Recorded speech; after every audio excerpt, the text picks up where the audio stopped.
Second session کا جو segment ہے وہ ہے جی زر کی رسد. اچھا، اب زر کی طلب یہ تھی کہ لوگ زر کی مانگ کیوں کر رہے ہیں، لوگوں کو طلب کیوں ہو رہی ہے پیسے کی. ٹھیک ہو گیا. زر کی رسد یہ ہے کہ زر کی کل مقدار کیا ہے. ٹھیک ہو گیا جی. تو زر کی جو کل مقدار ہے نا، زر کی وہ کل مقدار جو ایک خاص عرصہ وقت میں معیشت کے اندر گردش کر رہی ہوتی ہے، یعنی زر کی وہ مقدار جو لوگوں کے پاس سکوں میں، کاغذی نوٹوں میں یا اعتباری زر کی صورت میں موجود ہوتی ہے، وہ کل ملا کر زر کی رسد کہلاتی ہے. کلیئر ہو گیا جی؟ ریپیٹ کر دیتے ہیں ایک بار. زر کی وہ کل مقدار جو ایک خاص عرصہ وقت میں معیشت میں گردش کر رہی ہوتی ہے، اور وہ زر کی کل مقدار جو لوگوں کے پاس سکوں، کاغذی نوٹوں یا اعتباری زر کی صورت میں موجود ہو، زر کی رسد کہلاتی ہے. کسی بھی ملک میں زر کی جتنی مقدار کی گردش زیادہ ہوگی، جتنی گردش زیادہ ہوگی، زر کی رسد بھی اتنی ہی زیادہ ہوگی. اچھا، گردش کا دیکھیں کانسیپٹ اسی کے لیے سمجھانا چاہ رہا ہے وہ کہ اگر گردش زیادہ ہو رہی ہے تو پیسے کا استعمال زیادہ ہو رہا ہے، لوگوں کی لین دین زیادہ ہو رہی ہے، خرید و فروخت زیادہ ہو رہی ہے، تو مقدار زیادہ ہوگی. ٹھیک ہو گیا. اگر گردش کم ہوگی تو مقدار کم ہوگی.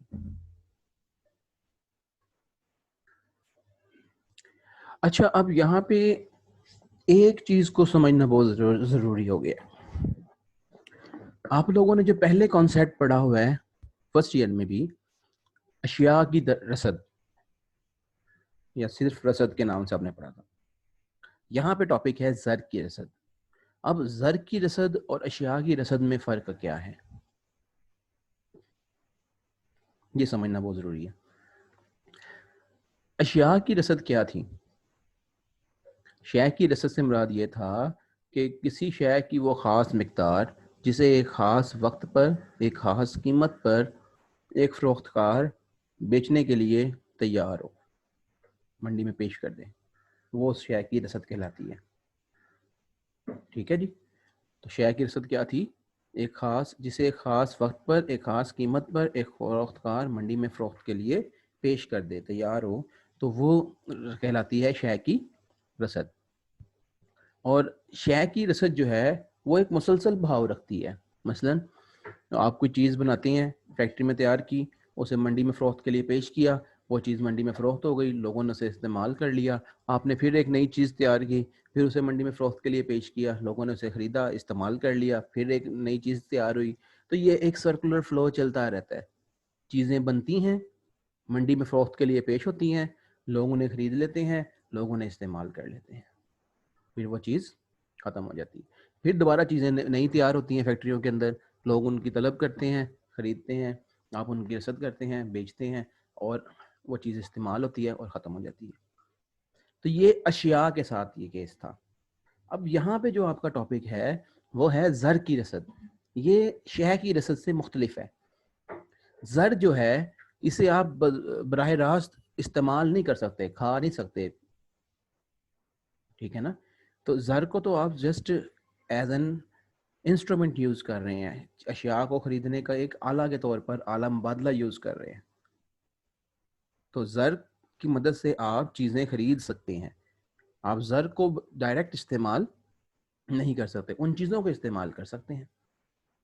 تو سمجھنے کی بات یہ ہوئی کہ جو زر کی رسد ہے وہ معین رہتی ہے، فکس رہتی ہے، ان کی گردش بدلتی رہتی ہے بار بار. وہی والے کرنسی نوٹ، وہی والے سکے، وہی والی امانتیں، وہی والے اعتباری زر پہلے ایک بار استعمال ہوتے ہیں، دوبارہ سرکولیشن میں آ جاتے ہیں، پھر استعمال ہوتے ہیں، پھر سرکولیشن میں آ رہے ہیں، پھر بینکوں میں جا رہے ہیں، پھر وہ استعمال ہو رہے ہیں، پھر لوگوں کے پاس جا رہے ہیں، پھر وہی استعمال ہو رہے ہیں، کمپنیوں کے پاس جا رہے ہیں. تو زر وہی رہتا ہے اور وہی بار بار گردش کی صورت میں گھومتا رہتا ہے مختلف ہیڈز کے پاس، کبھی گھرانوں کے پاس، تو کبھی کاروباری اداروں کے پاس، تو کبھی بینکوں کے پاس، تو کبھی حکومت کے پاس. تو زر وہی رہتا ہے، وہی زر بار بار گردش میں گھومتا رہتا ہے. تو اشیاء جو تھی ان کی رسد مختلف ہے. وہ تو چیزیں ایک بار بنتی ہیں، استعمال ہو جاتی ہیں، ختم ہو جاتی ہیں. لیکن جو زر کی رسد ہے یہ تھوڑی اس سے مختلف ہے. زر کی جو ہے چیز ہے، زر یعنی کہ سکہ یا نوٹ، اسے آپ کھا نہیں سکتے، اسے آپ استعمال نہیں کر رہے. یہ ایک دفعہ استعمال ہونے سے ختم نہیں ہوتا، بلکہ یہ بار بار گردش میں گھومتا رہتا ہے. تو اس لیے جب ہم زر کی رسد کی پیمائش کر رہے ہوتے ہیں کہ زر کتنا ہے، تو ہم ان سکوں کی پیمائش کر لیتے ہیں کہ سکے کتنے جاری ہوئے، نوٹ کتنے جاری ہوئے، اعتباری زر کتنا موجود ہے، بینکوں میں امانتیں کتنی موجود ہیں، ان کا مجموعہ کر لیتے ہیں اور وہ جمع ہو کے بن جاتی ہے زر کی مکمل رسد. تو کسی معیشت میں اگر آپ نے زر کی رسد کی پیمائش کرنی ہو، جو کہ ظاہر ہے آپ کو پتہ ہوتی ہے کہ آپ نے نوٹ کتنے جاری کیے ہیں، معین ہوتی ہے، تو اس کے لیے آپ کون کون سے عوامل کو جمع کر سکتے ہیں. سب سے پہلا جو رکن ہے زر کی رسد میں وہ ہے زیر گردش زر، جسے ہم کہتے ہیں منی ان سرکولیشن، یعنی کرنسی ان سرکولیشن. ان سرکولیشن مطلب کہ جو آپ کا، دیکھیں آپ جانتے ہیں جی کہ آپ کے جو کرنسی نوٹ ہے، کاغذ کا نوٹ، وہ اسٹیٹ بینک آف پاکستان چھاپتا ہے، اور آپ کے سکے بھی بینک اور حکومت وزارت مال جو ہے یہ چھاپتے ہیں. تو پاکستان کے جتنے سکے چھپے، جتنے کاغذی نوٹ چھپے، ان سب کا حساب کتاب تو بے شک لکھا ہوتا ہے. تو ہمیں پتہ ہوتا ہے حکومتی نمائندوں کو، یعنی کہ ہمارے بینکاری کے جو نظام ہے، مرکزی بینک جس کا کام ہے نوٹ جاری کرنا، ان کو پتہ ہوتا ہے کہ ہم نے کتنے نوٹ جاری کیے ہیں، ہم نے کتنے سکے جاری کیے ہیں، ہماری کتنی کرنسی ان سرکولیشن ہے، ہماری ٹوٹل زیر گردش زر کتنا ہے. ٹھیک ہے جی. تو سب سے پہلے تو آپ اس کی پیمائش کر لیتے ہیں. ٹھیک ہے جی. تو اس کی پیمائش آپ کر لیتے ہیں. اب پاکستان کی اگر آپ بات کرتے ہیں تو پاکستان میں ہمارے دھاتی سکے ہیں جنہیں حکومت پاکستان جاری کرتی ہے، اور کاغذی نوٹ ہیں جنہیں اسٹیٹ بینک آف پاکستان جاری کرتا ہے. اور زیادہ جو بڑی پاکستان کی زر کی رسد ہے وہ کاغذی نوٹوں کی پر مشتمل ہے. ٹھیک ہے جی، کاغذی نوٹ کی شکل میں. اور جیسا کہ میں نے آپ کو لاسٹ سیشن میں بتایا تھا کہ ہر کاغذی نوٹ کو جاری کرنے کے عوض اپنے پاس مرکزی بینک کو کچھ ضمانت رکھنی پڑتی ہے، کچھ سونا، کچھ چاندی یا کچھ زر مبادلہ رکھنا پڑتا ہے. ٹھیک ہو گیا جی. تو جب ملک میں کوئی مشکل حالات آ جائیں، کوئی نئے پروجیکٹ شروع کرنے ہوں، آپ کے بجٹ میں خسارہ ہو جائے، پھر روزگاری میں مسائل آ رہے ہوں، تو حکومت جو ہے ایسے میں کیا کرتی ہے، زر کی رسد کو بڑھا بھی سکتی ہے. تو یہ جو حکومت کا عمل ہوتا ہے زر کی رسد کو بڑھانے کا، نئے نوٹ چھاپ کر، اگر حکومت نئے نوٹ چھاپ دے اور اس کے عوض مزید سیکیورٹی نہ رکھے تو یہ حکومت کا عمل کہلاتا ہے ڈیفیسٹ فائنانسنگ. اگر حکومت نئے نوٹ چھاپ دے اور ان نئے نوٹوں کو چھاپنے کے عوض مزید کچھ ریزرو نہ رکھے تو یہ عمل کہلاتا ہے ڈیفیسٹ فائنانسنگ. اردو میں سے ہم کہتے ہیں تمویل خاسر. تمویل خاسر. تو تمویل خاسر کیا ہوتا ہے؟ جب حکومت بغیر ضمانت، مزید ضمانت رکھے بغیر نئے نوٹ چھاپ دے تو حکومت کا یہ عمل کہلاتا ہے تمویل خاسر. ٹھیک ہو گیا جی.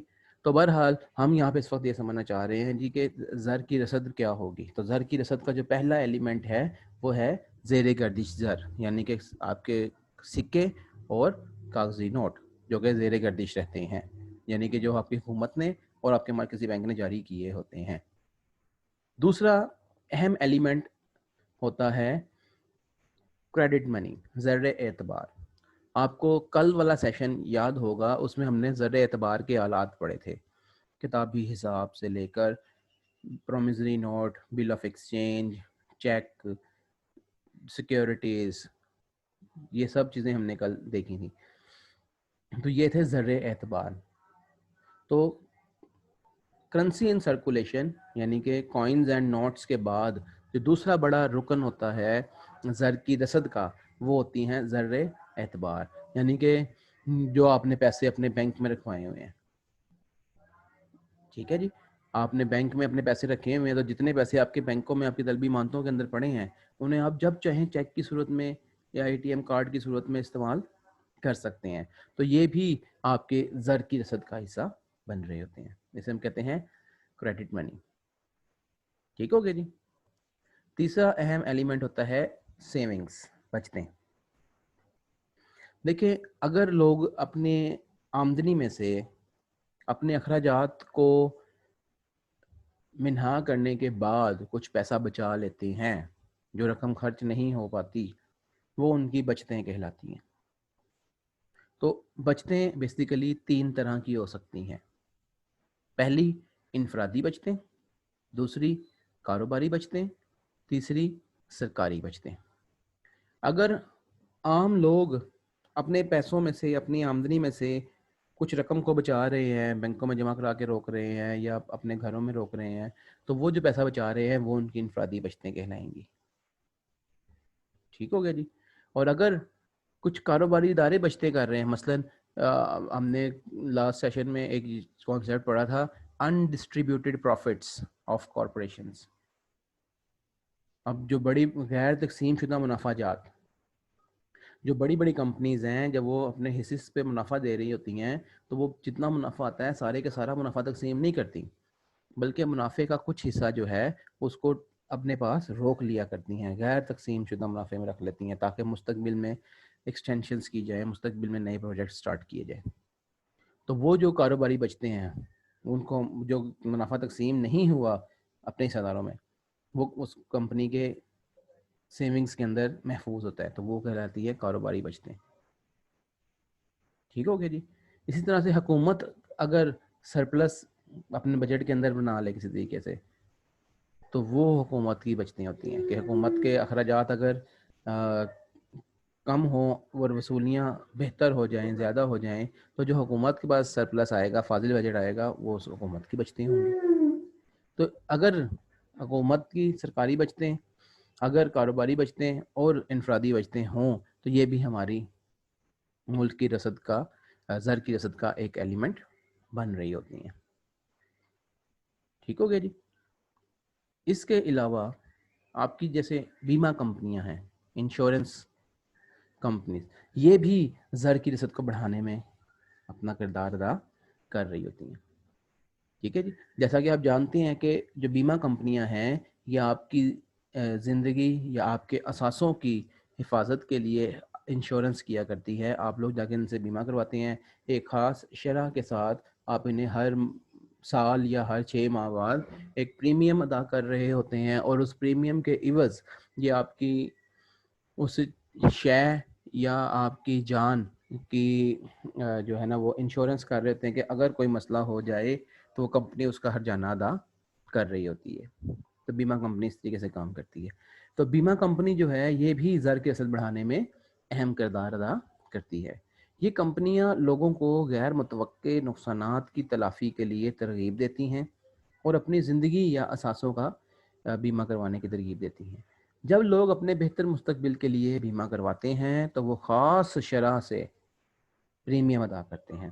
تو بیمہ کمپنیاں یہ رقوم اکٹھی کر کے سرمایہ کاری میں لگا دیتی ہیں، نئے نئے پروجیکٹ سٹارٹ کرتی ہیں. جب بیمہ کمپنیاں ان پیسوں کا سرمایہ کاری کر رہی ہوتی ہے یا ان کو ملک کی معیشت میں گردش میں لا رہی ہوتی ہے تو بیسیکلی وہ زر کی رسد میں اضافہ کر رہی ہوتی ہے. کلیئر ہو گیا. تو اس طرح بیمہ کمپنیاں بھی آپ کی زر کی رسد کا ایک خاص ایلیمنٹ بن رہی ہوتی ہیں. اس کے علاوہ بازار حصص جسے ہم اسٹاک ایکسچینج کہتے ہیں، اسٹاک ایکسچینج بھی آپ کی زر کی رسد میں اضافے کا باعث بن رہی ہوتی ہے. اب بازار حصص سے مراد ہوتا ہے جی کھلے بازار کا وہ عمل جس میں حکومت، نیم سرکاری ادارے اپنے حصص، کفالتیں، تمسکات، بانڈز اور ہنڈیاں وغیرہ فروخت کرتے ہیں اور خریدتے ہیں. کیا کیا ہے جی؟ حصص، کفالتیں، تمسکات، بانڈز اور ہنڈیاں. لاسٹ سیشن میں نے ان چیزوں کے متعلق آپ کو سمجھایا تھا. اگر آپ کو پرابلم ہو تو آپ مجھے SMS کر سکتے ہیں, میں ان چیزوں پہ آپ کو دوبارہ بھی ایک ڈیٹیلڈ جو ڈسکشن ہے وہ کروا دوں گا. ٹھیک ہو گیا جی.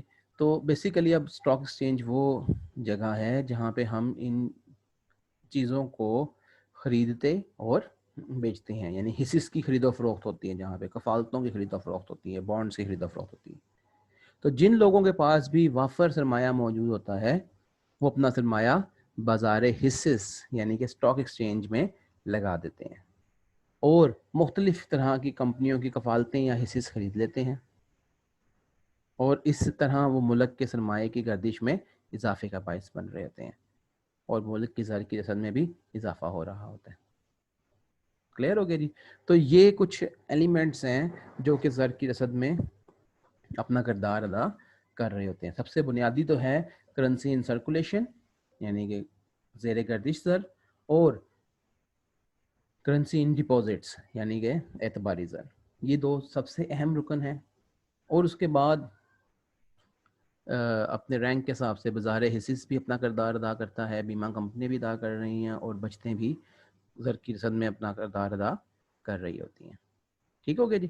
تو آج کے سیشن میں ہم نے بیسیکلی ڈسکس کیا ہے زر کی طلب کیا ہے, جس میں ہم نے کینز کا ویو دیکھا کہ زر کی طلب 3 محرکات کی وجہ سے ہوگی: transactionary demand, precautionary demand for money and speculative demand for منی.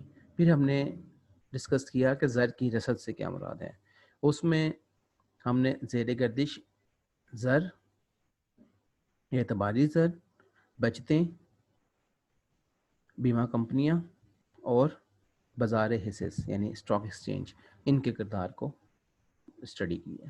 ٹھیک ہو گیا جی. تو زر کی طلب اور زر کی رسد کا کانسیپٹ آج کلیئر ہو گیا ہے. نیکسٹ سیشن میں انشاءاللہ ہم زر کی قدر, ویلیو آف منی کو ڈسکس کریں گے.